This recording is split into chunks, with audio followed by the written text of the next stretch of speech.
Hello, my name is Claude Buettner, and I have the honor of being your host today. Our speaker today is Michael Dowd, a best-selling eco-theologian and TEDx speaker whose work has been celebrated by half a dozen Nobel Prize-winning scientists and featured in major media throughout the United States and Canada. Michael and his wife, Connie Barlow, a science writer, evolutionary educator, and fellow climate activist, have delivered programs to some 3,000 secular and religious groups across North America since 2002. Michael's passion is sharing post-doom, no gloom message of trust and inspiration for engaging in the vital work of courageous love in action. No one needs convincing that we are living in an age of chaos and breakdowns. Even those without an ecological understanding of history feel distress. How do we cope? How can we escape the seesaw of hope and fear? And crucially, how can we be of support to those who are confused, angry, depressed, or filled with fear, blame, or guilt? Michael, I pass the floor to you. Thank you, Claude. Wow, well, it's an honor to be with you all today. And I've seen the last 100 or so presentations and those you have scheduled further in this year. And this perspective is going to be a little different than a lot of those. It might even be filed under the category of the truth will set you free, but first it'll piss you off. So we'll see. The big picture, beyond hope and fear. First thing I want to do, given that he died just 2 days ago when he was one of the most significant singer-songwriters of my life. I'm 64 years old, and that's how long he'd been doing it. I just want to honor Gordon Lightfoot. So the big picture, beyond hope and fear. No one needs convincing that we are living in an age of chaos and breakdowns. Even those with no understanding of the runaway nature of biospheric and civilizational collapse feel the stress. How do we cope? How can we get off the roller coaster of hope and fear? And crucially, how can we be of support to others who are confused, angry, depressed, or filled with fear, blame, or guilt? And I suggest that acceptance of 4 big picture truths is the key. And that's really what I'm going to focus on in this program. Accepting these 4 facts is crucial for maintaining sanity in a crazy world. The first is our fundamental problem is not climate change. It is ecological overshoot, as Bill Reese so powerfully presents all the time. That overshoot and collapse are the inevitable fruit of human-centered civilizations, human-centered notions of progress. Denial, which is often adaptive inattention, is widespread as civilizations decline and collapse. And even with all those, calm gratitude during even the worst of times is both possible and contagious. So I first want to give you a sense of, where I'm coming from, because this is going to be a little bit odd, perhaps. I'm a religious naturalist. I'm a sacred realist. I take nature to heart. I'm part of the Religious Naturalists Association. I'm called an eco-theologian, but it's really compost theology. The ecology is the heart of my theology. And here's my credo in a nutshell. Reality is my God. Evidence is my scripture. The epic of evolution is my creation story. Ecology is my theology. Integrity is my spiritual path.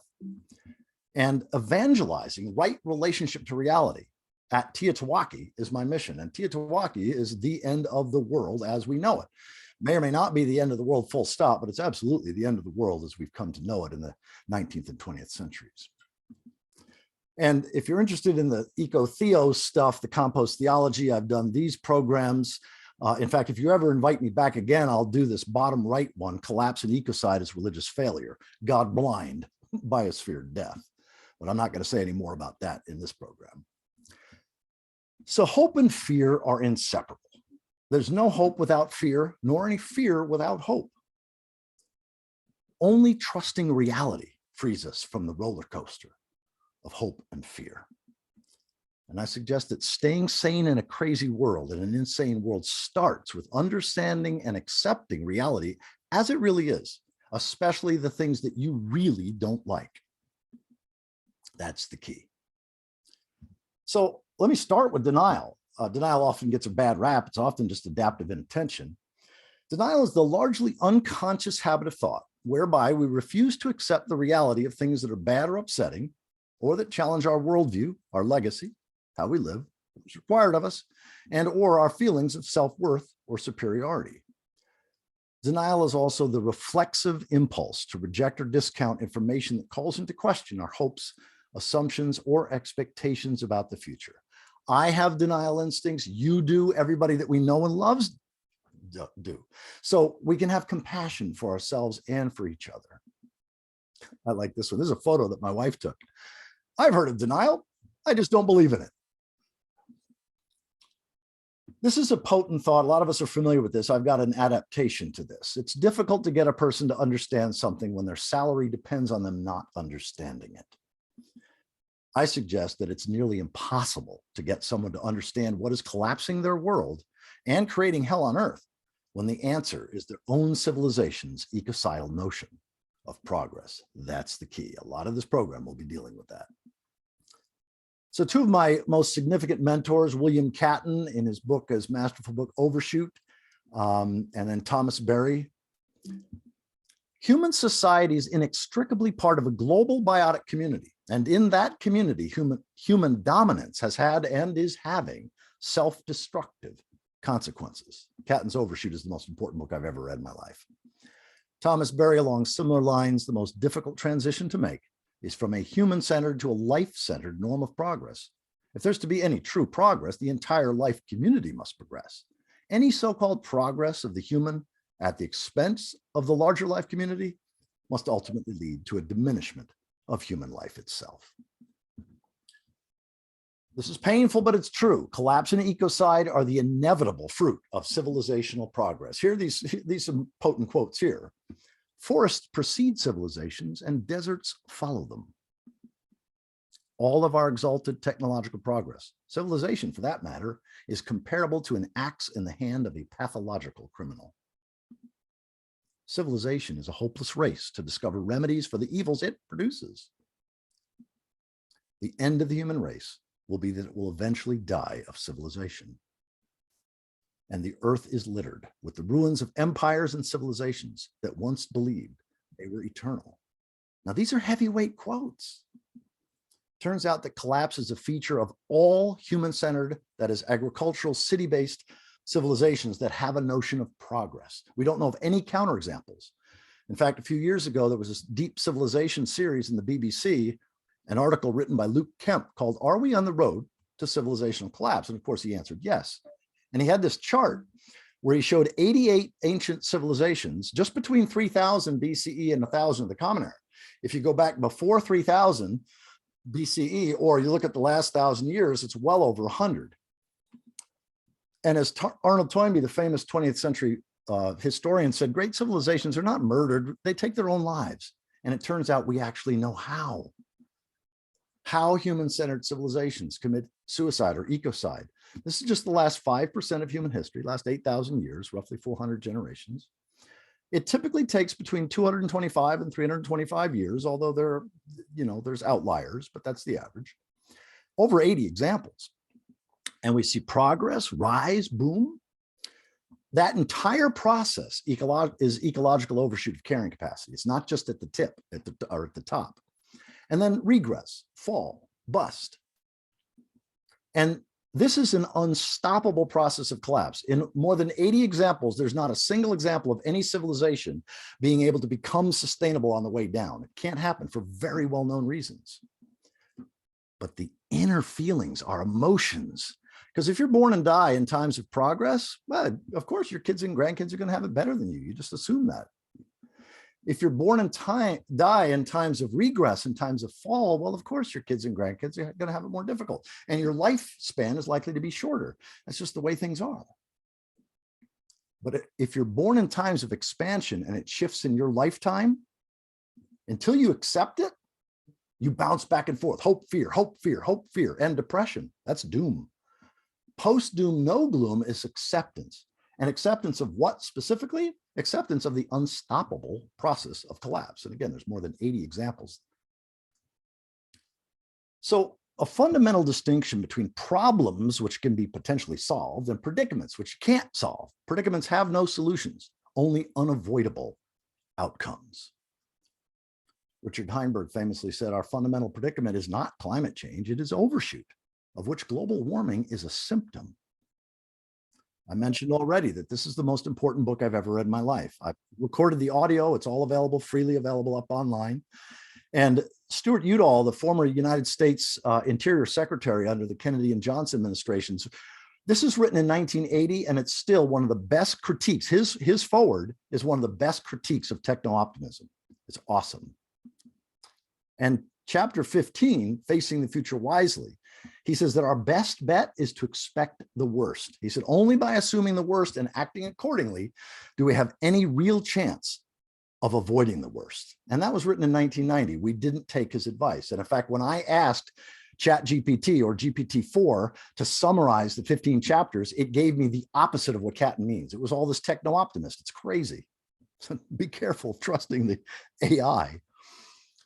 So most people don't know what ecological overshoot of carrying capacity means, though. I mean, you know, Bill Reese has been famously putting this out there, as many others have, but most people don't know that all the things that we track on, the things that are so important that activists are engaged in, these are but symptoms of ecological overshoot.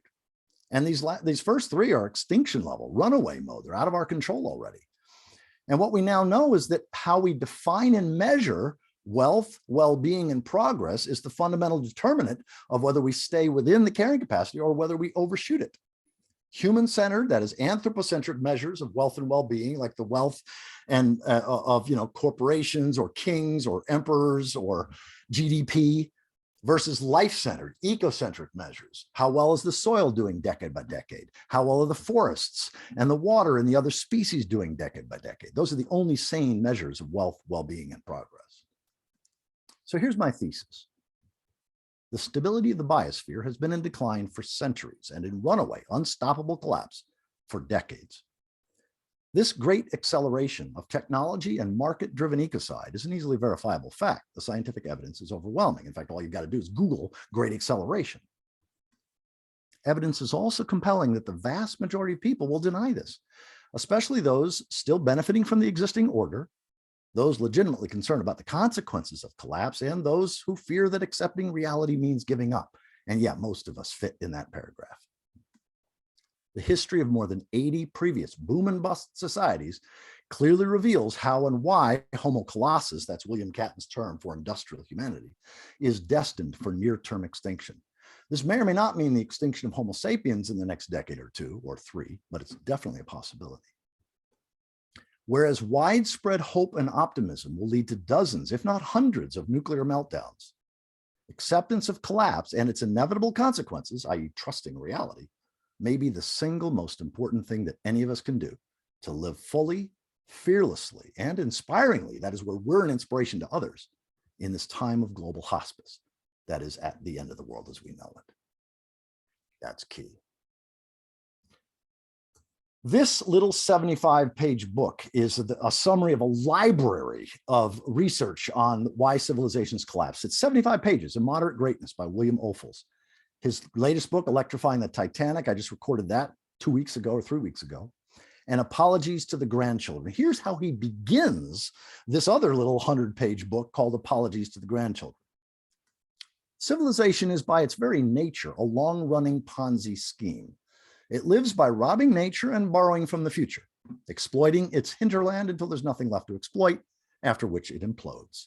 While it still lives, it generates a temporary and fictitious surplus that it uses to enrich and empower the few and to dispossess and dominate the many. Industrial civilization is the apotheosis and quintessence of this fatal course. A fortunate minority gains luxuries and freedoms galore, but only by slaughtering, poisoning, and exhausting creation.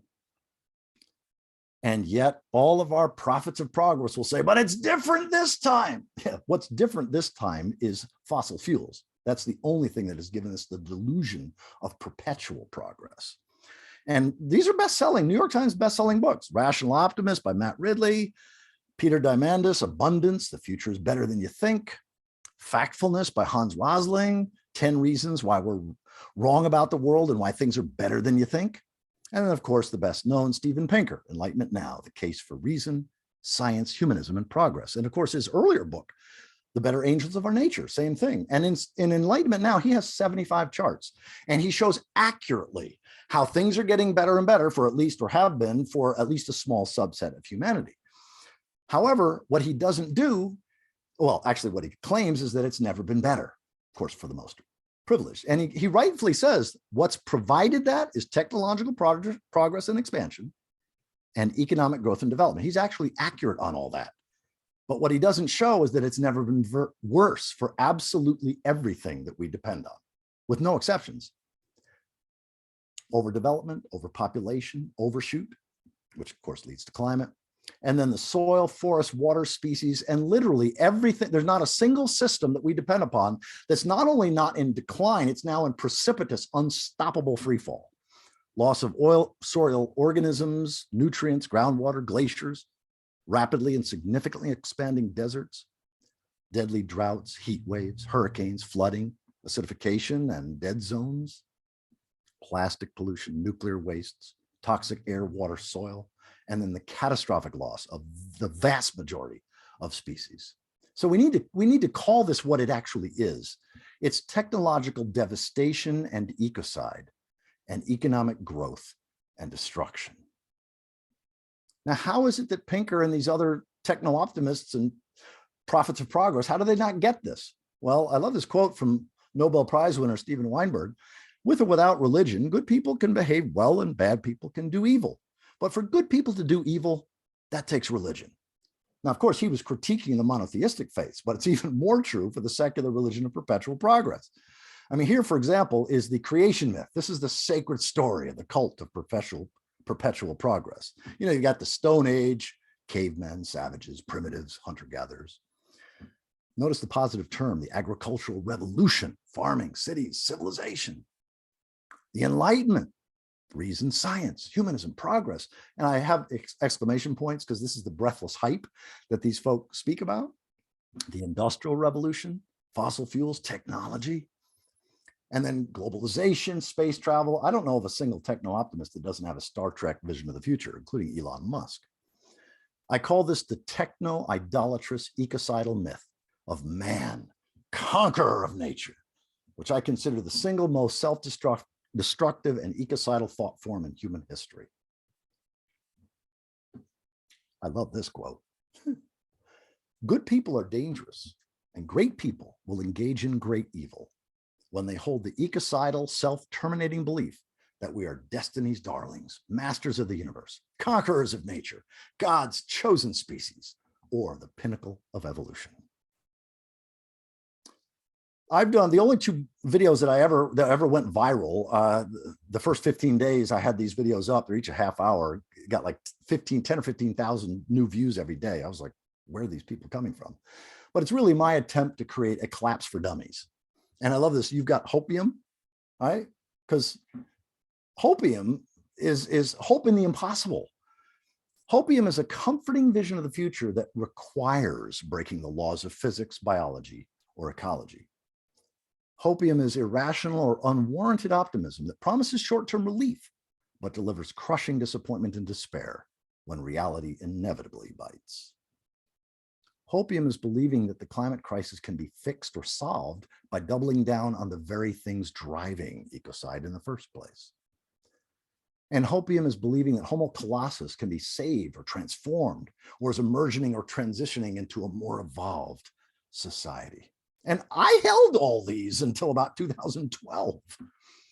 Hopium leads good people to unnecessarily suffer and to unknowingly increase the likelihood of excessive nuclear meltdowns and excessive species extinctions. There's going to be nuclear meltdowns. There's going to be species extinction, lots of them.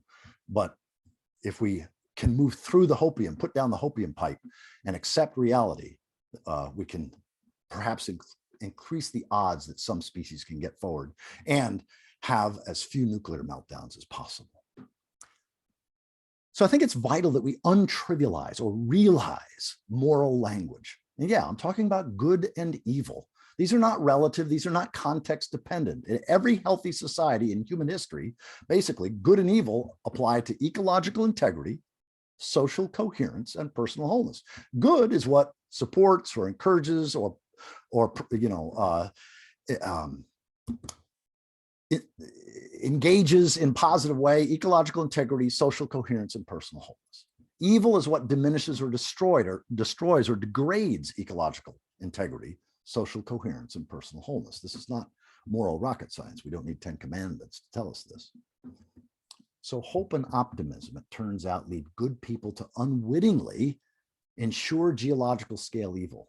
And I don't expect you to take my word on it, but just look at this. There are 440 nuclear reactors worldwide. Actually, there's probably a few more now. I created this slide a few years ago, requiring us to assume that industrial civilization has eternal life. Yet we are already 25 to 30 years into abrupt runaway climate mayhem. Abrupt climate change, as Paul Beckwith points out all the time, is like half of, 100,000 years of climate change in half a human lifetime. So the unavoidable long-term question is this: as industrial civilization continues to collapse faster and faster, how many Chernobyl or Fukushima-like or worse meltdowns due to wildfires, hurricanes, droughts, tsunamis, power grid failures, political instability, or terrorism do you think are possible, likely, inevitable? Core to this book, humanity is locked into stealing ravenously from the future, and that's what this book is about. A major aim is to show that commonly proposed solutions for problems confronting us are actually going to aggravate those problems. In order to truly understand our predicament and not make things worse, we need a clear-headed ecological interpretation of history. That's why I'm so evangelistic about this book. That's the key. An ecological understanding of the human predicament indicates that we live in times when the habit of asking, all right, now what must we do about it, must be replaced by a different query that does not assume that all problems are soluble. What must we avoid doing to keep from making a bad situation unnecessarily worse? So here are some things that are sold to us as climate solutions that actually make things much worse. Renewables, nuclear, wind and solar, fusion, space colonization, carbon taxation, carbon credits, biofuels, super batteries, green economy, electric cars. The reason that these make things worse is because they all exacerbate and extend ecological overshoot. And each one requires what I'm calling the four main drivers of collapse and ecocide. I consider these the four main drivers, and I've had no pushback from the academic community on this. Extractive, exploitative civilizations themselves, human-centered science and technology, that's all about controlling or thinking that we can control nature rather than living in right relationship to nature, human-centered progress and development, and money-based growth economics. There's never been a money-based economy in the history of our species that didn't create ecocide, largely because it treats the living world not as a greater thou, our biophysical creator, sustainer, and end, but no, an it to be exploited and used by us, merely a larder and a toilet. And so I did a program, a 55-minute program on this topic, main drivers of collapse, ecocide, and likely NTHE. So breathe, okay? Just take a breath. I realize I'm throwing a lot at you here. And fasten your seatbelt, because what I already covered is tame compared to what I'm about to cover these next 20 slides, and they're data rich and they are sobering. Let's just say that. Collapse. We think about the collapse of a building, but no, collapse of ecosystems, collapse of civilizations aren't that. Collapse is when a gradual downward trend in biophysical health and well-being goes into unstoppable decline, runaway, out of control, such as abrupt climate change, like 10,000 years of climate change in half a human lifetime. And for example, here's a visual of industrial civilization. We see a gradual downward trend going into out of control decline. It's known as the Great Acceleration. The Great Acceleration of biospheric collapse is what it is. And again, this is 73 years ago here in 1950 and 23 years ago. And every single system that we depend upon, without exception, is not just in decline anymore, it's now in precipitous, unstoppable free fall. So it turns out that no matter what, this is repulsive. None of us can accept this or easily. No matter how massive and effective is nonviolent civil disobedience, no matter who or which party is elected into or voted out of public office, no matter how many people change their habits, become vegan, stop flying, stop having kids, whatever, no matter how many game-changing so-called AI-driven high-tech solutions are tried, no matter how much evolution of consciousness occurs in the next decade or two, no matter how aggressively we try to shift to renewables or net zero emissions, no matter how many psychopathic or sociopathic CEOs and bankers are imprisoned, and no matter how many accords, what is pledged or agreed to, what laws are enacted, and that last one, we've got a lot of evidence that we are already 2 or 3 decades into abrupt, runaway, and exponentially accelerating climate mayhem. And again, don't take my word on it. This is the data right here, all the COPs, the Conference of the Parties. And you can see that our summits, our agreements and promises and pledges, they're worse than meaningless because they give us the delusion that we're making progress when the actual opposite is the case. In the 1960s, carbon parts per million was increasing 0.9 parts per million per year. In the 1970s, 1.3 parts per million per year. In the 1980s and 90s, 1.5. In the 2000s, 2 parts per million per year.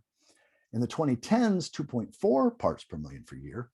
And we just had the COP27 just in November. Now the anticipation is 3 to 5 parts per million per year in the 2020s.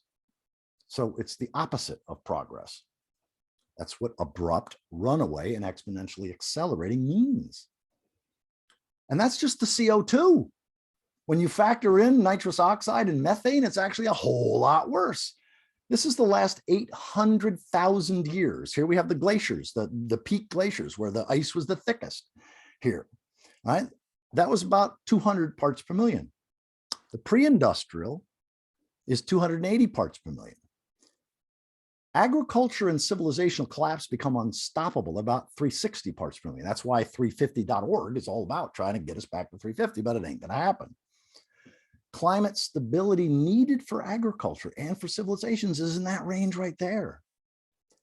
And we talk about climate change, but it's abrupt, runaway, and irreversible because right now, carbon dioxide equivalent, that is carbon dioxide, methane, and nitrous oxide together, this is as of just a couple of weeks ago, or about a week ago, we're over 500 parts per million in terms of CO2 equivalent.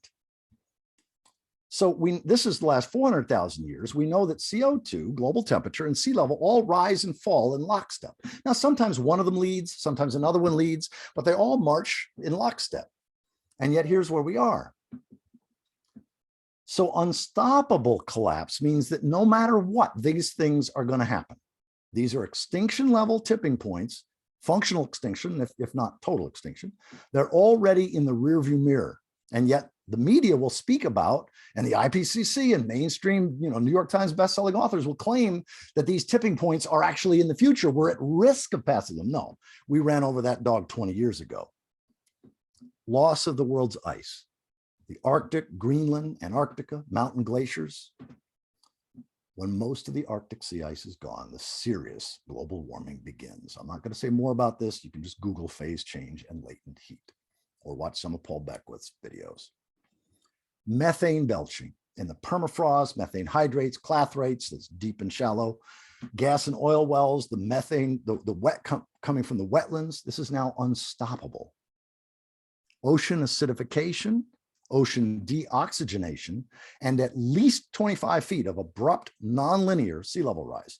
The former head of the Jacques Cousteau Society is a friend of mine, John Englander, and he said that we're looking at least 25 to 40 feet of sea level rise. And that's true if every human being woke up tomorrow as an eco-saint, or if every human being died tonight in our sleep. That's locked in. The great conflagration of the world's forest. If every human being died tonight, CO2, methane, and nitrous oxide would continue to rise because of the unstoppable burning of the world's forests. It's already out of our control. The great conflagration. I've heard Kevin Hester speak about it that way. The loss of most species, animals and plants, on land and in lakes, rivers, and oceans. Again, this is repulsive. I get that. And increasingly severe and deadly weather, storm, floods, droughts, hurricanes. I only discovered this last week. The last 22,000 years of global temperature to present. Okay?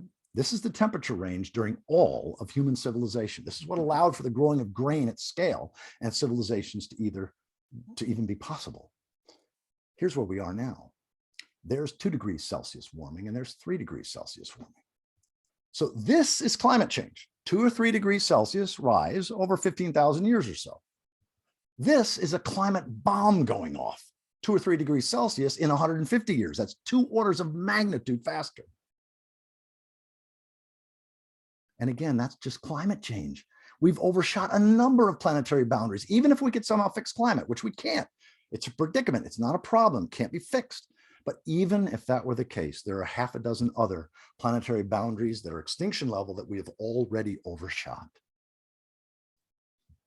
So how denial shows up for most of us, including in ourselves and in our loved ones and our colleagues and friends, the most fundamental way I've seen is the myth of the almighty we, a secular religious faith in omnipotent human agency. You know, you read a book that's got 9 chapters of doom and the last chapter is the happy chapter. You know, if we all just this or that or whatever. Here are some examples: progress and development, biosphere management, climate restoration, geoengineering, global scale mobilization, the evolutionary emergence of consciousness, global degrowth revolution, species level awakening, and social tipping points. I suggest that all of these are examples of the myth of the almighty we. I love this cartoon. It's not too late to stop the worst of climate change if we all accept reality and work together for the common good. The key phrase is if we all. We're screwed. This is the delusional belief in the universal we, omnipotent human agency.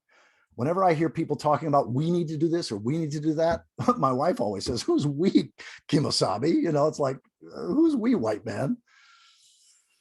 So here's another thing, that these are deadly accurate metaphors. The first is that Homo colossus, industrial humanity, has stage 4 lung cancer. And arguing for green technology or an energy transition is like believing that organic cigarettes can restore health and win the fight against death. The global economy is a parasitic superorganism. Nate Hagen speaks about this a lot. This parasitic superorganism is now entering its death throes because it has exhausted its host, Gaia, and its own financial creativity such that it cannot continue growing, which is a prerequisite for its survival. Industrial civilization is a demon devouring the living world and creating hell on earth. Those who advocate for so-called renewables, clean energy, or a Green New Deal are actually proposing strategies to keep the demon on life support. And our rapacious civilization is a serial killer, a mass murderer. Advocating for geoengineering and/or widespread electrification is akin to doing everything in our power to ensure that the killer has a long and prosperous career while providing a lifetime stay out of jail free card. Again, take a deep breath, please. I know how painful this is. Fortunately, we now shift. We've taken a look at our fundamental problem is not climate change, it's ecological overshoot. We've taken a look at overshoot and collapse, or the inevitable fruit of human-centered progress, of human-centered civilizations. Denial, or adaptive inattention, is widespread as civilizations decline and collapse. And yet, even with those, calm gratitude during even the worst of times is possible and contagious. And we have dozens of examples of this from previous collapsed civilizations and empires. Many of us are familiar with certainly if you're in 12-step, you're familiar with the Serenity Prayer by Reinhold Niebuhr, penned in the 1960s, God, life, reality. Grant me the serenity to accept the things I cannot change, courage to change the things I can, and wisdom to know the difference. But a lot of us don't know this next line. Living one day at a time, enjoying one moment at a time, accepting hardship as the pathway to peace. Accepting hardship as the pathway to peace? Yeah, that's part of this. Ann Wilson Schaaf, decades ago, actually wrote When Society Becomes an Addict, New York Times bestseller. And then My Name is Cellist and I'm in Recovery from Western Civilization. Fabulous book. And this is the soft cover. And this quote is actually from the AA Big Book. Acceptance is the answer to all my problems today. When I am disturbed, it's because I'm finding some person, place, thing, or situation, some fact in my life, unacceptable to me. And I can find no serenity until I accept that person, place, thing, or situation as being exactly the way it's supposed to be at this moment. Until I could accept my, in our case, addiction to civilization, I could not stay sane nor sober. Unless I accept life completely on life's terms, I cannot be happy. I need to concentrate not so much on what needs to be changed in the world as on what needs to be changed in me and in my attitudes. There's a lot of conversation right now in the doomosphere around grief, and I just want to add my 2 cents here. I love this quote from Stephen Jenkinson. He says, grief requires us to know the time we're in. The great enemy of grief is hope. Hope is the 4-letter word for people who are unwilling to know things for what they are. Our time requires us to be hope-free, to burn through the false choice of being hopeful or hopeless. They're 2 sides of the same con job. And then Francis Weller, the work of the mature person is to carry grief in one hand and gratitude in the other, and to be stretched large by them. How much sorrow can I hold? That's how much gratitude I can give. So commonly experienced stages of grief on the path to accepting and trusting loss. That's the thing. Grief, the stages of grief are a process. Now, sometimes, people cycle, we all cycle back and forth. It's not just a linear stage, but this is on the path to accepting and trusting loss. Denial, anger, bargaining, depression. That's doom. I'm not a doomer. I'm a post-doomer. Because with doom, there's an excruciating, resentful grief, very judgmental. If you find people that are really judgmental about people in the other political party or this or that, they're still, to some degree, in this excruciating, resentful part of grief. Acceptance, trust, what Paul Chafurka calls finding the gift on the other side of acceptance. Gallows humor. I first heard Guy McPherson. He considers gallows humor one of the stages of grief. And I agree. And courageous love and action, calm and courageous love and action. And this is what I mean by post-doom, no gloom. This is hope-free. And this is a sweet grief. It's not like we do away with grief, but it's a sweet grief and a generous grief. I still feel sadness and some grief, but 98% of my day is actually filled with gobsmacked gratitude. Like, holy shit, I'm still alive and I can still go to the grocery store and I can still put gas in my car. Wow, what a privilege to be alive at this time. Because I know that pretty soon, and in fact, as much of the world is already experiencing chaos and collapse already, and it's coming for a town near me and near you, no question. Collapse awareness is hell. Only acceptance transforms lives. And one of my dear colleagues, Jordan Perry, who I think is on this call, he has 14 post-doom actions, because actions in doom and actions in post-doom are not the same thing. They come from a very different heart space, and often they're different actions. Because it's not too late. Here's the part of the Serenity Prayer, changing what we can. It's not too late to pursue ecological integrity, social coherence, and personal wholeness. In fact, I'd suggest that anything and everything that you can do to further or promote or encourage ecological integrity, social coherence, and personal wholeness is holy work. And that's true even if we go extinct in the near term. It's not too late to reduce suffering and to adapt to less. I got that from John Michael Greer. Less energy, less stuff, and less stimulation, LESS. It's not too late to resist further destruction and evil. It's not too late to assist trees and other plants in migrating. My wife, Connie, is one of North America's leading point people in this field of assisted migration, assisting trees in migrating faster than any other animal can move their seeds. This is a major book, W.W. Norton publication, came out 2 years ago with this book, and it features Connie from the very first sentence throughout this book. She's the main character of the book. This is the soft cover. And she does, this is following Robin Wall Kimmerer, who talks about helping forests walk. That's assisted migration. And all you got to do is Google or go to the Wikipedia page on assisted migration of forests in North America. There's some great stuff there. Connie's been involved in that page. I love this quote. There's a rabbinical teaching that says if you're told the world is ending and the Messiah has arrived, first plant a tree, then see if the story is true.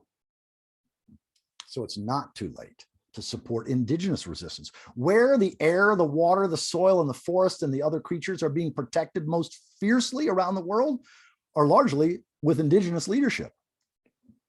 It's not too late to be a blessing to family, friends, and community. It's not too late to be a loving person. And it's certainly not too late to engage in regenerative love and action. However, it is too late, or it was never possible in the first place. This is the part of accepting what we cannot change. It's too late to change the narrative or awaken enough people to transform social, political, and economic systems. It is too late to slow, stop, or reverse abrupt climate mayhem and the accelerating collapse of the biosphere and business as usual. It is too late to prevent the loss of most of the world's forests, ice, insects, coral reefs, and protective ozone layer. It is too late to spare Homo colossus the ecocidal consequences of human ingenuity, technology, and the market. And it is too late to prevent billions of humans and other mammals and vertebrates from dying this decade or next. And again, I know that this is repulsive. So how can we have calm gratitude even at the end of the world as we know it, even during a time of global hospice? First, stop denying, fighting, or bemoaning your feet. Amor fati. Embrace your fate. Celebrate the big picture and be of service however you can, wherever you can. Remembering who and what you are, that's the epic of evolution. Much of my life for the last 25 years, 30 years has been devoted to evangelizing the epic of evolution and honoring when and where you are, bioregionalism. Embrace your own mortality and our mortality to simplify and commit to less. And I've added one more S to John Michael Greer: less energy, less stuff, less stimulation, and we all can be committed to less suffering. I call it less with a lisp. Let go of judgmental blame, self-righteousness, and self-pity. Your life will improve dramatically. Get complete with everyone. Express care, gratitude, regrets. We can all complete our life. You know, treat everyone in your life as if you or they could die in the next 5 years. It's just holy work, whether that's the case or not. Contribute to the well-being of others, human and non-human.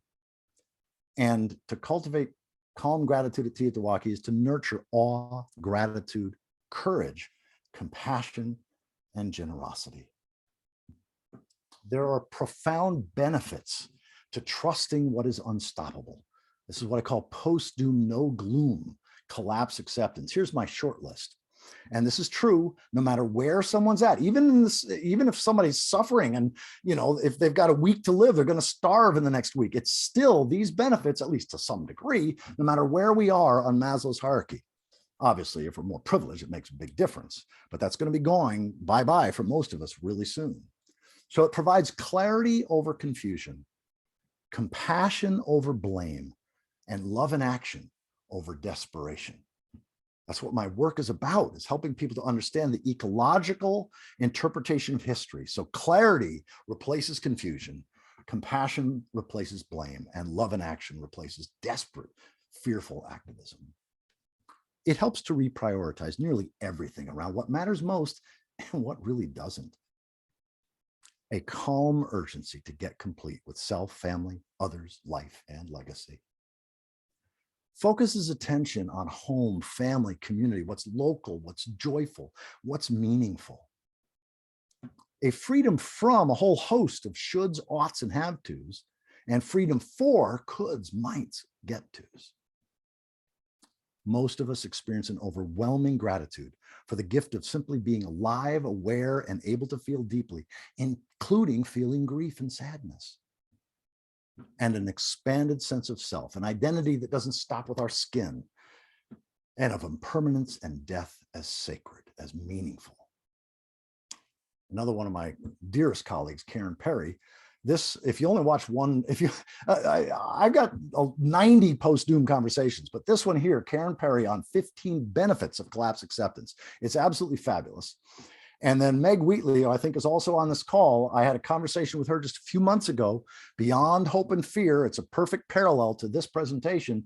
And Meg Wheatley is the only person of the 90 people that I actually have 3 post-doom conversations. These 2 were by my colleagues, the late Terry Patton and then Michael Shaw. And I recommend all 3 of those with Meg Wheatley and the ones with Jordan and Karen too. If you only watch any of them, watch those, please. They perfectly parallel what I'm talking about here. So I want to wind this up here. What's wrong with hope? Like, why not let people believe whatever they want if it helps them get through their day without depression or despair? Well, the biggest thing, and Meg Wheatley makes this point a lot, is that hope is one of the fundamental causes of depression and despair. So the personal is only acceptance transforms lives. The quality of your time remaining, the quality of your relationships, and your quality of your legacy is largely hinged on that old spiritual adage of always having your mortality as an advisor right there on your shoulder. And societally, the anger and passion of youth need to be channeled for good, not evil. Right now, there are multi-billion-dollar interests that are trying to do everything possible to get young people to like be on fire for Green New Deals and solar and wind and all that. That's the worst thing that could happen. Even the electrification of everything is the worst thing that could happen. So a critical mass of acceptance is needed for collective action. Here are just a few examples. Avoiding ionization of the atmosphere and the 90% loss of surface life, which will happen with lots of nuclear meltdowns, long-term toxicity, frugal use of resources, reduce suffering, and critical massive acceptance is needed for improving the odds of avoiding the extinction of at least some plants and animals. We increase the odds. So I want to revisit my thesis. The stability of the biosphere has been in decline for centuries and in runaway, unstoppable collapse for decades. This great acceleration of technology and market-driven ecocide is an easily verifiable fact. The scientific evidence is overwhelming. Evidence is also compelling that the vast majority of people will deny this, especially those still benefiting from the existing order, those legitimately concerned about the consequences of collapse, and those who fear that accepting reality means giving up. The history of more than 80 previous boom and bust societies, progress, regress, clearly reveals how and why Homo colossus is destined for near-term extinction. This may or may not mean the extinction of Homo sapiens in the next decade or 2, but it is a real possibility. Whereas widespread hope and optimism will lead to dozens, if not hundreds, of nuclear meltdowns, acceptance of collapse and its inevitable consequences, that is trusting reality, may be the single most important thing that any of us can do to live fully, fearlessly, and inspiringly in this time of global hospice, i.e. at Teotihuacan.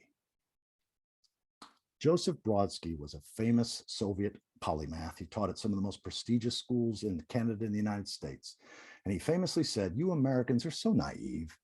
You think evil is going to come into your houses wearing big black boots. It doesn't happen like that. Look at the language.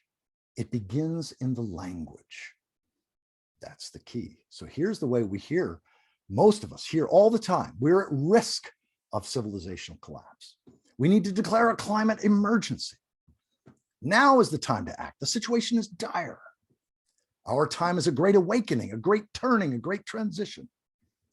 The window of opportunity for bold action is closing.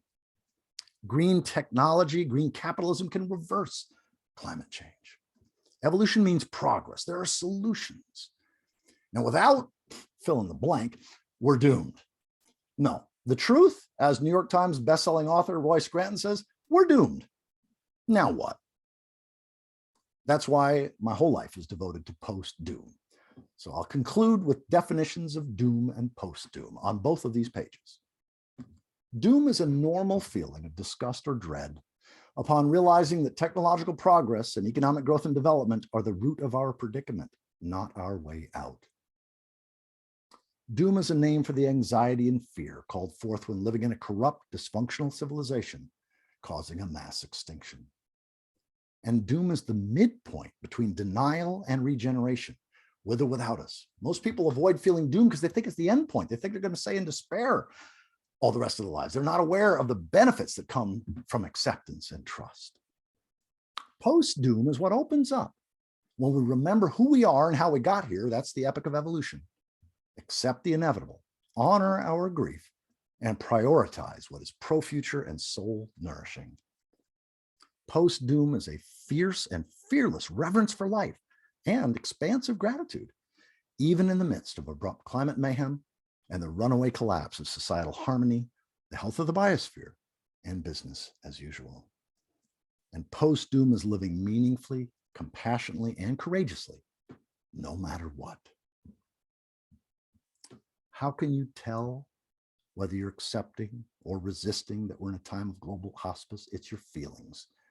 These feelings are commonly associated with acceptance, trust and gratitude, awe, love, sweet grief, generosity and compassion, calm and courageous love and action, and joy in the little things, especially gallows humor. These are the feelings commonly associated with non-acceptance, optimism or pessimism, hope or hopelessness, anxiety, fear, guilt, desperate activism, anger and depression, and self-righteousness. And these first four there, optimism or pessimism, hope or hopelessness, those are absurd in light of natural laws, facts, and things that are 99 to 100% certain. If I throw a ball in the air, I'm not optimistic or pessimistic, it's going to come down. It's coming down. I'm not optimistic or pessimistic about the turning of the seasons. So a final note of encouragement. Expect to bounce back and forth between hope and fear, if despite everything you've learned, you do not accept that the collapse of industrial civilization is both ongoing and unstoppable. The pace and region by region impacts of abrupt climate mayhem do not need to be certified by science in order to accept that they are real and will rapidly worsen. So don't take anything for granted. Celebrate it all. Live life fully, love the life you live, and be the biggest blessing to others that you can for as long as you can. This is how to experience joy independent of circumstances, even in the face of Teotihuacan, that is the end of the world as we know it, and possible near-term human extinction. That's the gold. Thank you.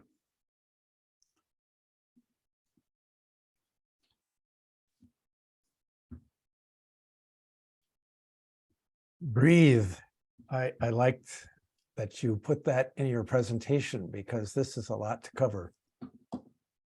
Vic, I believe you have the first question. Please keep your questions and comments, related comments, short. Keeping in mind that there's a lot of other people that want their questions addressed. So Vic, could you unmute yourself and turn on your video? And Anitra, you are on deck. You could do the same. Yes, well, thank you very much Michael, for such a lovely presentation. It helps to put in perspective many thoughts going through many of our minds.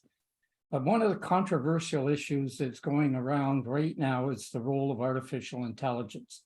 And what I'd like your view on is, what do you see as the long-term impact of AI on the future of humanity? Is it really disturbing the opportunity for positive thinking? Is it really a threat, an additional threat that we haven't taken into account? Your perspective would be appreciated. Thank you. Well, thanks, Vic. Yeah, my sense of AI, and I'm using GPT-4. I'm also starting to try Bard out.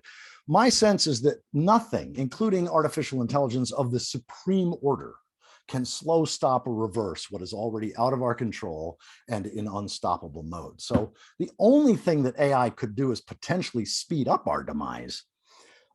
It can't slow, stop, or reverse it. But my hope, if I hit the hopium pipe where I'm hopeful, and it's not exactly breaking the laws of physics, but where I have at least a little bit of hope, is that AI might be able to help us to ensure as few nuclear meltdowns and as little geological scale toxicity as possible. If AI can do that, oh my gosh, that would be awesome. That would be like a millions of year positive legacy if it can help us ensure as few nuclear meltdowns and other large scale toxicity. And if it can help us figure out how to increase the odds of at least some plants and animal species moving forward. So that's my sense, is it can't, it could possibly speed things up, but it can't benefit us other than possibly benefiting the entire body of life if it can help us do those two things. Thank you.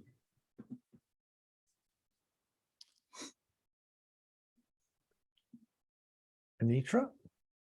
Thank you.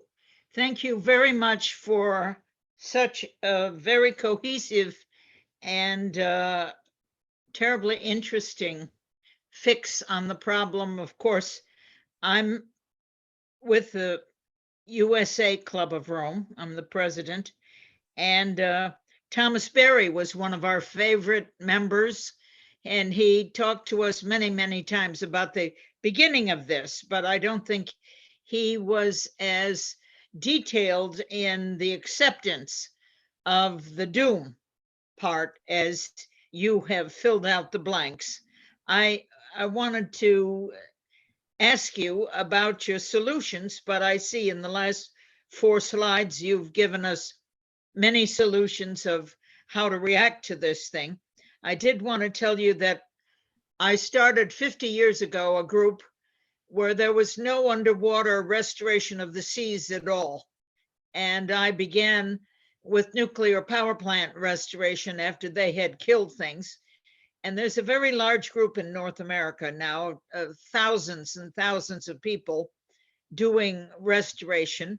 But obviously this is Band-Aids on a dying planet. On the other hand, if we could step this up in the Marshall Plan, we could zoom ahead to do a lot of restoration of the 85% of our forests that have been killed and the 50% of our oceans that have been killed. And this, in fact, is quite a pleasant way to sit out waiting for hospice to occur, because you're surrounded by nature, enveloped in it, in fact. And so I think that will be my choice in the hospice years. So Thank I you, wondered Anitra. about your so I go under the water with scuba tanks and we replant corals and seagrasses and mangroves around the world. So Yes. that's my hospice. Yes, amen. Well, I deeply applaud and bow of respect and gratitude for that work. And I agree. I think Karen Perry just made a comment in the chat that there are no solutions to predicaments. Problems can potentially have solutions. Predicaments have no solutions. They only have unavoidable outcomes. And one of my closest blogger friends and colleagues is Eric Michaels, E-R-I-K, Michaels. He has a blog called Problems, Predicaments, and Technology. And he's got tons of great stuff on exactly this. But yes, what you're doing, Anitra, is perfect. And I think that anything, as I said before, anything that we can do to promote ecological integrity, social coherence, and personal wholeness is holy, holy work, regardless of how long humans are here. Well, thank you for reviewing and making a great deal of sense, negative sense, but okay, that's the way it is, out of this entire problematique. Yes, thanks. Okay, Gary, you have your question, and Steve Pike, you are on deck. Please unmute yourself and turn on your video. Go ahead, Gary. Yeah, I put several questions in the chat, and so I'm not sure which one. I think you should ask your most burning question first, and then maybe circle back. Okay. By raising your hand, because sooner or later we might. I'm not looking at the chat, just so folks know. I'm not looking at the That's chat. our job. Yep. Okay. Well, here, Michael, I love your presentation and you know your work. So I kind of just hope you can kind of riff on this question. So I'll read it to you and then you can just take off with it, I think. So my question is, it's 3 parts, but they're quick. Do you agree that ecocidal civilization is designed to commodify, consume, and destroy us, along with the rest of life on Earth? Yes. Okay. Part 2, do you have thoughts about how to create alternative communities of care that restore agency to people who are aware of both ecological and civilizational collapse? So it's let 10,000 flowers bloom.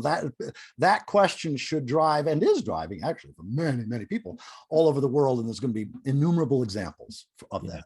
Yeah, I thank you. That's great. I mean, I thought that was going to come, and I appreciate the beauty of that image. of Yeah. these communities of care just blossoming. Absolutely. And Paul Hawken, even though I totally disagree on the electrification of everything, I think that's absolutely the worst thing that could happen. And yet he's been such an older brother on the path for me for so long. And he's cataloged, I forget how many, organizations all around the planet that are doing holy work. Yeah. So, yeah, well, I'll circle back around. Thanks. Okay, thanks. Yep. Steve, are you there? Yes, can you hear me? Yes, go ahead and ask. Okay. And Gordon in Ottawa is on deck. Great, and it may not be a question, so I've already sort of heard the answer as a comment. Given some of what I've seen online, as far as AI is concerned, most experts that sort of lead this charge have a good grasp of what is going to happen here shortly due to that. But when I think, and I understand, Michael, I've been watching you long enough to know that predicaments are unsolvable problems, and I'm on board with a lot of that. But on the flip side of the coin here is, if AI could wipe out all of us in short order, they have a lot of potential to do something. If the task was like to save biodiversity, and that could happen, then that's my only commentary. And it's not a question, because I don't think any of us here have the answer as to what's happening a month or two down the road as far as AI. But that's the hopium that I have, that if AI wipes us out, great. If it says that in order to save biodiversity we need to start shutting down, and it just takes over and does it, well, maybe that could happen. Yeah, I don't know. You're raising a really important point, Steve, and I appreciate that, because as I said before, I don't think AI could do anything other than speed up our demise. It can't slow, stop, or reverse it. But I do believe that it may be possible, at least I hold out some hope of possibility, that AI can actually help assess the situation. And if what artificial intelligence does is gain an ecological worldview. That's why I would want to make sure that AI is programmed with Bill Reese's work and William Catton's work and so many others who come from the ecological paradigm, because if it doesn't have an ecological paradigm, it's completely lost. But yes, if AI could somehow figure out that we can't wipe out all humans yet, because they got to preserve the nuclear places so that we don't have nuclear toxicity, 400 plus nuclear meltdowns. So if they could figure out how to have as little nuclear meltdowns as possible and other geological scale toxicity, and put us out of our misery at the same time, it would be a benefit to the larger body of life. Because again, I'm life-centered. I spell God, G, Earth emoji, D. What I mean by that is life personified, reality personified. And so I'm God-centered, life-centered, biocentric, ecocentric. And if millions of years of good could be done by helping to extinguish this ecocidal species, and also preserve have as few nuclear meltdowns and help as many other species pass through this bottleneck, that would be a good thing. I'm not species centric in that regard. Thank you. Okay, Gordon, you are next, and you ask your question, and I think Richard Vander Jacht is on deck following that. Michael, I'm a big fan of the Mark Twain quote, which says, "It's difficult to make predictions, especially about the future." And he's such a funny guy. And how can you, we talked about this one evening about being certain about uncertainty, where how do you respond to the, I think, quite logical statement by people that just as much as some people are certain that life will go on, you are certain that it's not.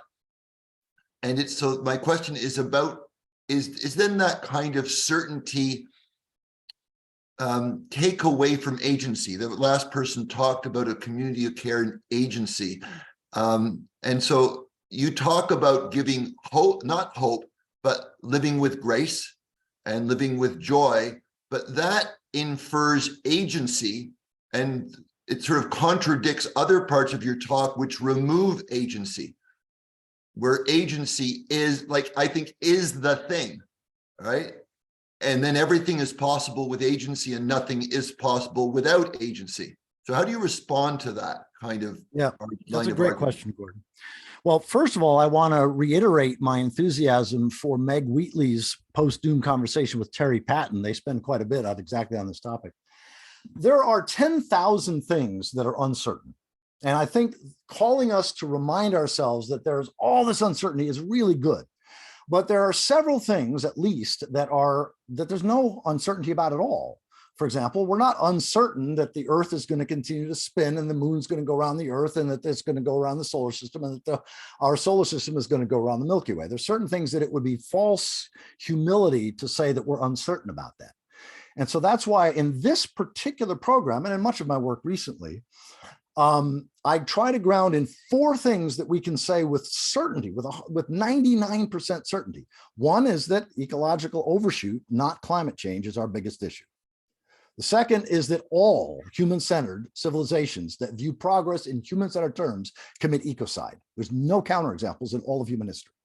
The third is that, that we can still have quality of life no matter what is the case in terms of collapse, and that we're not uniquely evil, we're not uniquely bad, that collapse is built into the DNA, you could say, or the part of the structure of human-centered civilizations. And so those things are not uncertain. They're absolutely certain. And it's also certain, I would say, that the vast majority of people are going to deny everything I've said in this program, or most things. That most of us, in fact, many of you will wake up tomorrow morning and absolutely be sure that what Michael Dowd said is full of shit. Because it's unacceptable emotionally. We know that from all these previous examples of collapsing civilizations. Everybody doesn't get it. Denial is common. It's widespread. It's nearly universal. It's not universal because a lot of us have gone through it. So those are things that are, so I have if you only watch one program of mine ever again, I would encourage you, it's on the post-doom resources page. It's called 10 Inevitables. And I have a little 30-minute version, appetizer, a 50-minute main meal, and then a 2-hour full buffet. I tried to take basically everything I've studied in the last 10 years and compress it into one video, 10 Inevitables. And I claim that these 10 things are inevitable. And one of them is most people aren't going to be able to accept and understand why we're in collapse. That hopium, most people are going to reach for what gives them hope. And wherever there's addicts, there will be dealers. That the IPCC, mainstream media, New York Times bestselling authors will remain legal hopium dealers. And that's unstoppable. And so I suggest that all of us would do well to just love people exactly where they are and exactly where they're not. Don't try to convert or convince people. Just model what it's like to be in a post-doom, no gloom space where you can look at collapse, you can look at the possibility, the real possibility of near-term human extinction, and yet you stay generous and compassionate and loving and kind. How do you do that? People will see that. It's much better than trying to convince people of this stuff. Yes, I'm agreeing with that. And I've watched all of those presentations by you, and thank you very much for that. You do mention, and you've mentioned several times, this idea of we have a human-built civilization. I know it goes back to the Curse of Akkad, and I've read the poetry, and I agree, but there's a lot of people who are seeing the necessity and working to build a non-human centered civilization where it's an eco-centered civilization. So could one not say, yes, this particular version collapses, fine, but that simply means that we finally grow up as a species and have a eco-centered civilization. You don't seem to, you seem to infer that is an option. You mentioned it, but you don't mention it as if it's a possibility. Yeah, thank you again for that, because I'm trying to say something very, very different, which is that we don't have to try to figure out how to live sustainably. For the first 95% of human history, we lived more or less in a relationship with the living world, that is with the air, the water, the soil, the forests upon which we depend, in a way that allowed us to live in place without destroying the place and allowed for a continuity of many generations. And yet we still see that whenever human beings show up with a spear that can kill at a distance, most of the big mammals go out. So I'm not trying to portray indigenous peoples as being eco-saints. I am saying, though, that we don't have to figure it out. It's going back to ecological principles.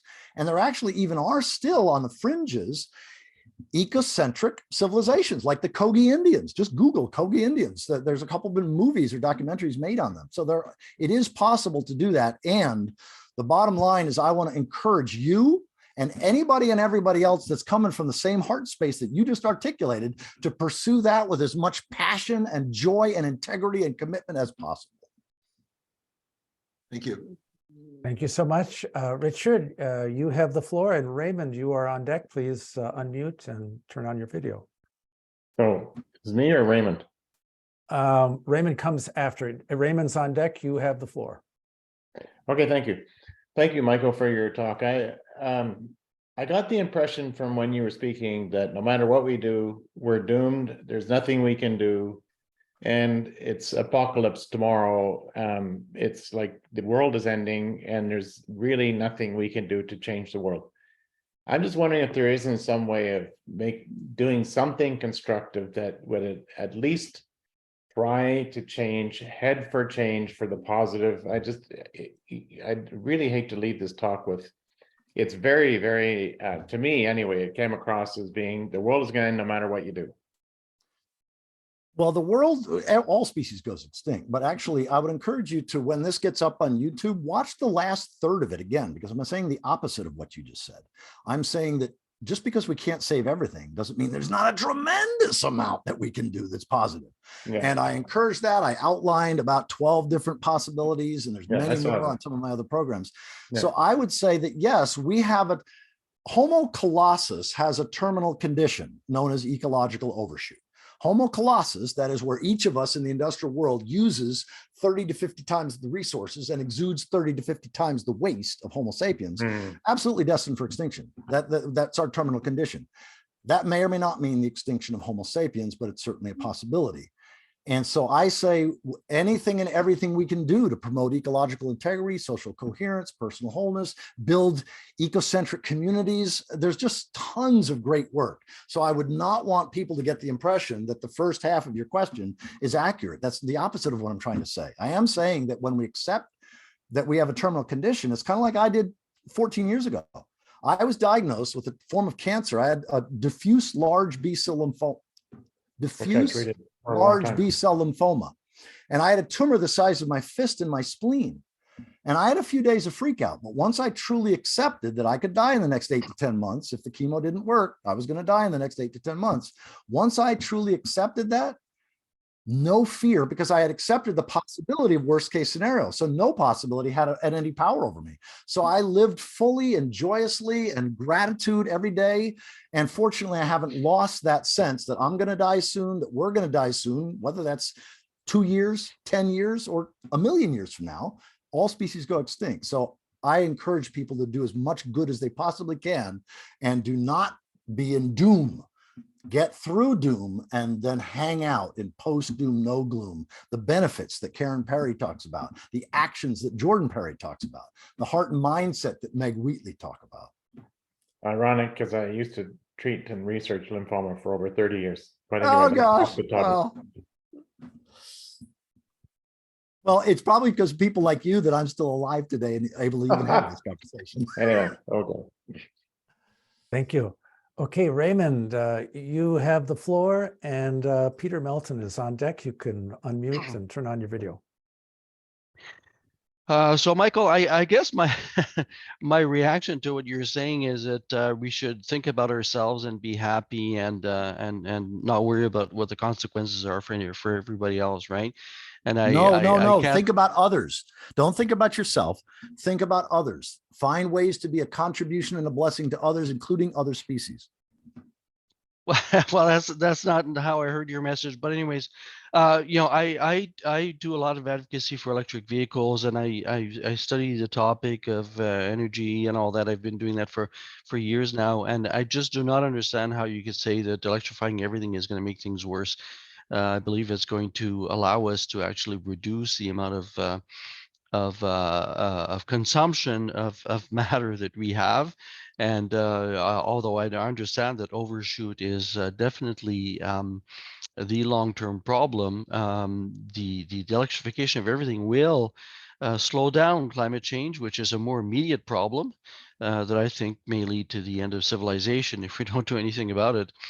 So I don't understand why you would say that electrification of everything won't help us at least get a bit of a softer landing, if you will, than continuing on, producing more and more carbon dioxide with our polluting vehicles, and just accelerating this tendency of putting CO2 and other greenhouse gases in the atmosphere.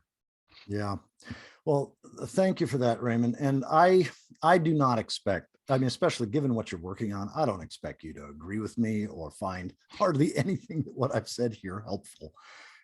Mike, the answer to the question, how can I say that, is if you take a look at the electrification of the world and map it in terms of the exponential growth of the electrification of the world over the last 120 years, and you map that onto ecocide, like the destruction of the air, water, soil, forests, and life upon which we depend, they are perfectly parallel. And so that's where, without an ecological, if people haven't read William Catton's Overshoot, that's almost like, the world almost divides for me into those who have read Overshoot and they really get it, and those that haven't. Because on this issue of electrification is one of them, is that people on the left, the progressives, the Greens, the activists, and I was there for many years, 12 years, I was in that place. I believe that if we just could shift to renewables, so-called renewables, and wind turbines, electrification, everything else. And what I didn't realize is the problem isn't how we generate electricity. So we need to do is everything we can to shift from fossil fuel ways of generating electricity to so-called renewables. The problem is electricity generation itself. And again, I don't expect you to accept that. I really don't. There's lots of great. I'm not reading the comments, but I'm noticing. I get a little notice. There's tons of really good comments. So make sure that you click. The three little dots at the bottom. So Mike, I was just you sound a lot like Michael Moore in his Planet of the Humans comments, and a lot of what he was showing in that movie was based on the technology we had 20 or more years ago. And I think that given the progress that's been made over the last little while, electrification will give us some breathing room but it's clear we need to do other stuff, right? We need to deal with overpopulation, which is probably the biggest over time, the biggest contributor to overshoot, because the more population we have, and yes, you could argue the population in the West is the biggest contributor to all this stuff. But if everybody else on the planet wants to get the same standard of living we have, at some point the planet could only support a small amount of people with the standard of living that we have, right? So there are other problems to solve over time. But my point is that we have solutions that will buy us some time to solve these other problems. And I have to remain hopeful that we'll be able to do things that will allow us to have a softer landing, if you will, and not a catastrophic set of famines and wars that will make things much more miserable for people in the future, right?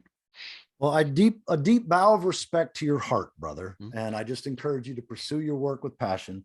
I'm just going to have to respectfully disagree in terms of sort of an understanding of technology and electrification and that sort of thing. But I think we should move on to the next questioner, because there are many questions below, and we really only have about 10 more minutes for the recorded session. Although I encourage everybody to stay, Michael has agreed to stay for a little while and have an informal unrecorded session of Q&A as well. So go ahead, Peter and Sally Chapman, you are on deck. Please turn on your video and unmute. Thank you, Go ahead. Claude, and the whole team putting this together, and Michael, fabulous presentation. It was brought up earlier by the Club of Rome USA gal, sorry, I forgot your name, but you know, about hospice. And I just put in the chat, are we already in hospice? Which is a angle that we have used on our calls and in the work that we've done together. Michael, is how might that serve us to sink into that, if in fact we believe that's where we are? And so I guess start with that. Are we on hospice? How do you define whether we're in hospice or not, or what part of us is in hospice?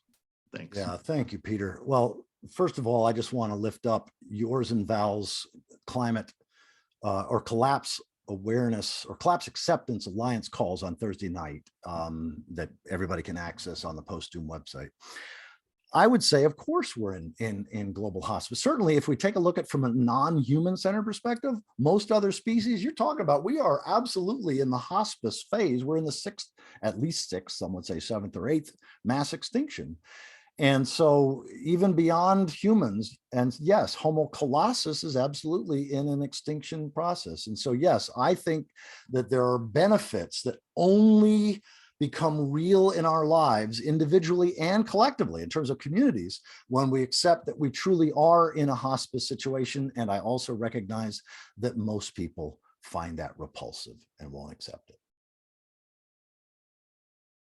Okay. Oh, you have a comment? Yeah, thanks. I think that there's just a lot more meat on that bone, and I'd love you to talk another minute. What are the, as we sink into the possibility that our way of life is in hospice, right? That we define it a little more clearly, because to go to the giant extinction thing is too far for our minds, I think, in general. But how do we sink in? How do you recommend folks sink into the possibility that our way of life is in hospice, and how does that change the way you might live? Yes, exactly. I believe that's the case. I frankly don't expect normalness, things getting back to normal. Normal is what caused this. I live each season. Connie and I live each season as if it could be our last. Do I think it's going to be my last? Probably not. But I live my life as if there's at least a 20% chance that I'm in my last 2 years, and most everybody I love. There's a probably 50% chance that I'm in my last 5 years and everybody I love. And there's probably a 70% chance or greater that I'm in my last 7 years and everybody I love. That's just the way I live my life. It's just a useful way to live. And I frankly think that we could see an economic collapse in the coming decade. I mean, in the coming month or 2 or 3. We're that precarious. It's amazing to see the things that are collapsing. And if we have a serious El Nino, like this, 6,000 pound gorilla sitting off the side, in combination with the economic and political insanity and corruption and all the craziness and the divisiveness and the polarization, I treat my way of life that every week that I still get to go to the grocery store and I get to still drive a car and I get to still use a phone, I treat them as they're all going to go away. Not because I necessarily think that in the next week or month it will, but that's an incredibly sacred way to live. I just don't take any part of my life for granted. So I think, yes, yeah.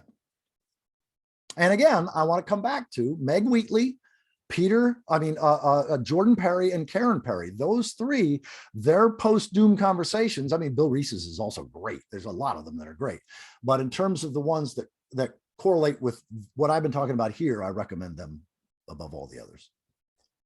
That's an excellent segue, because I just read a comment. He had bandwidth problems today, but Bill Reese had to leave the session. He probably had a good question or two in there.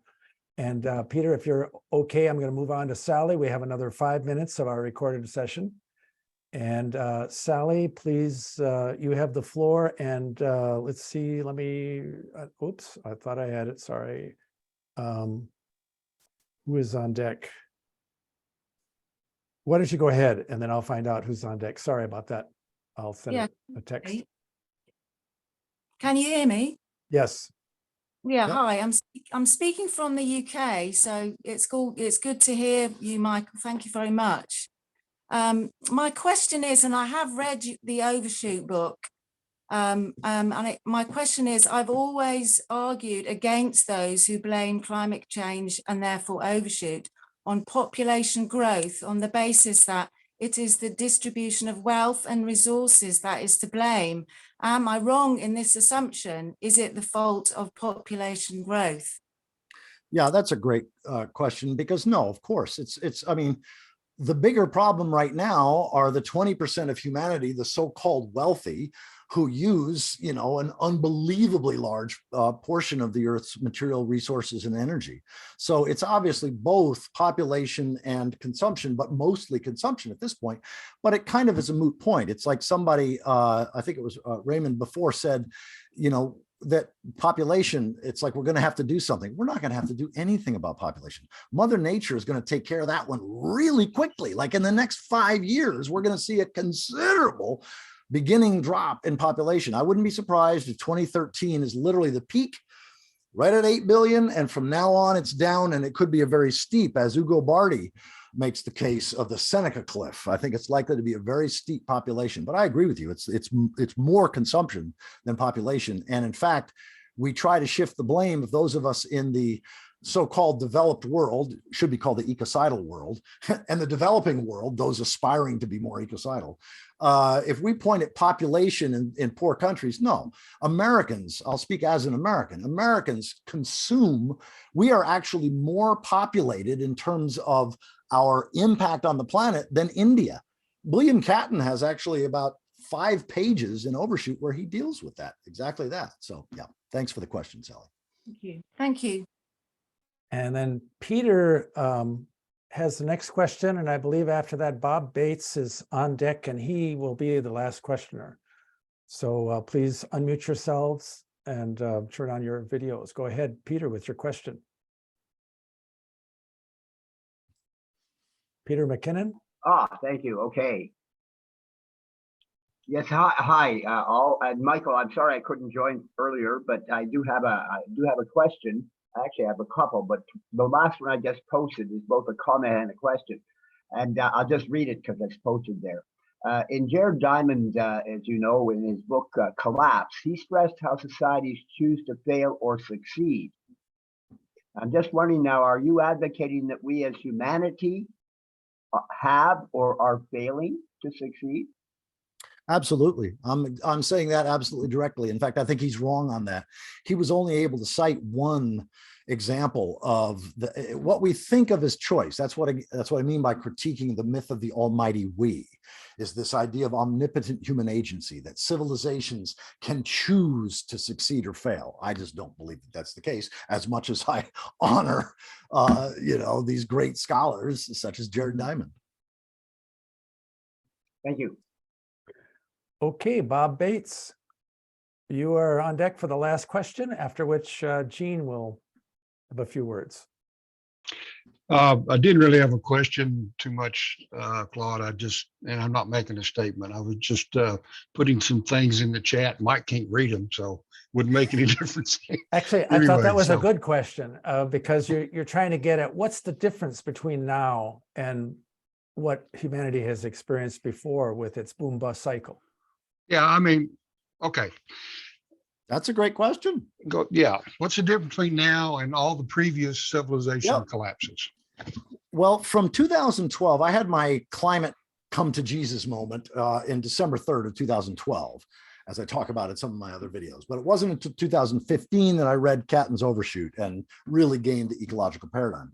And John Michael Greer is one of my favorite authors. I've read 14 of his books. I've audio recorded with his permission 9 of them. They're all available for free up on SoundCloud. In fact, I put in the chat my link to my SoundCloud playlist. So all those audios of all these audiobooks that I've recorded are all available there.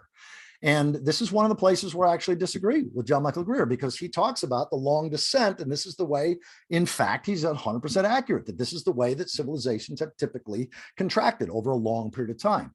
What's different, to answer your question? Several things. One is that we are now dealing with, as Paul Beckwith regularly makes the point, we are in abrupt climate change, 10,000 years of climate change in half a human lifetime. We have already gone beyond the range of the full range of differences in terms of high and low. We're now well beyond that, and it's unstoppable that we'll get to 2 or 3 degrees Celsius. And so that's what's different. And we're now global, and we have done global industrial damage. We have destroyed, I mean, every empire in the past and every civilization in the past has committed ecocide. They've done damage, but then another civilization can take over. And we've now toxified things so severely that there's just no way that anything can be done at any scale that will slow, stop, or reverse the collapse and of the biosphere and the collapse of industrial civilization. Does that mean that all species will go extinct? No, of course not. Does that mean that all humans will go extinct? We don't know. Is it possible that 7,000 humans or 70,000 humans, 70,000 pockets of humans in little habitable outposts around the planet can exist, say, 100 years from now? Sure, that's possible. But I don't think it's likely with a 3, 4, 5 degrees Celsius average, which is actually going to be worse. So the big difference is the speed, the scale, and the incredible toxicity. And for example, how billions of us are reliant upon complex supply chains and oil and electricity. I mean, there's so many things that we're dependent upon that people who lived like during the Great Depression, people could move back to the farm. That's not the option for most of us now. So thanks, Bob. Thank you for your question. And now, Jean, you have the floor. Thank you, Claude. As chairman of the Canadian Association for the Club of Rome, it's my pleasure and privilege to thank you on behalf of KCOR for this absolutely wonderful presentation that you've given. You have given us a lot of food for thought, and it certainly is evident by the level of discussion and debate that you have gendered today. So I really would like to thank you very much for taking the time to give us this presentation, Michael. Thank you. For those of you who are still on this call, we have put up a slide here that will show you, we would like you to go to the Canadian Association website, canadiancore.com. If you want to see this particular talk or any of our other presentations, you will be able to do that by going onto our website. Sign up for Stay Informed, and when you get that, you will be given the link to this particular talk and the ability to see any of the other presentations that we have had in the past 3 years during COVID. It is a really valuable source for people to see information that we have on our website. If you're interested in becoming a member of KCOR, you are able to find that information on our website, as well as if you are interested in donating to support our cause to keep this kind of information going, you can do that on our KCOR website as well. So I would like to thank you again very much for coming on to this presentation today, and I look forward to seeing you all again. Thank you. Thanks, Jean.